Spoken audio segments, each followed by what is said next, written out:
Համաձայն։ Ես հայտարարության հետ կապված ունեմ առաջարկներ, բայց առաջարկները իհարկե կներկայացնեմ մինչև երկրորդ ընթերցում, ուղղակի մի հարց, Մի քիչ բարձր, պարոն Նազարյան։ Ուրեմն ունեմ առաջարկներ հայտարարության հետ կապված, բայց առաջարկների մասին կամ ելույթով կասեմ, կամ գրավոր կներկայացնեմ։ Ուղղակի ուզում եմ մի հարց տալ ձեզ, որովհետև քիչ առաջ Հայաստան խմբակցությունը հայտարարություն է տարածել, նշելով, որ այս հայտարարությունը չի ապահովում հայ ժողովրդի կենսագործունեության նվազագույն պահանջները, ոչ թե հայտարարությունը, այլ Վաշինգտոնյան Նվազագույնը ինչ է ներողություն։ Կենսագործունեության նվազագույն պահանջները,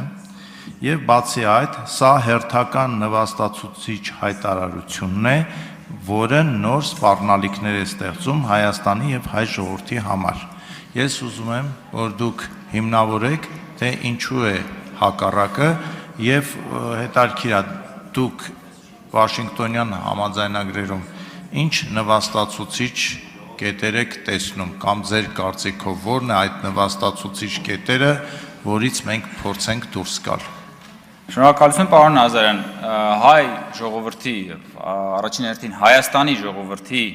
ինչպես իրենք են նշում, կենսագործունեության, խաղաղ գոյության, բարգավաճման ամենագլխավոր նախապայմանը խաղաղությունն է, որը հնարավորություն է տալիս Հայաստանի Հանրապետությանը եւ Հայաստանի Հանրապետության ժողովրդին ապրելու սեփական հայրենիքում, արարելու սեփական հայրենիքում, զերծ լինելու կոնֆլիկտից, կոնֆլիկտի վախից, անընդհատ ապրելու պատերազմի վախի պայմանների մեջ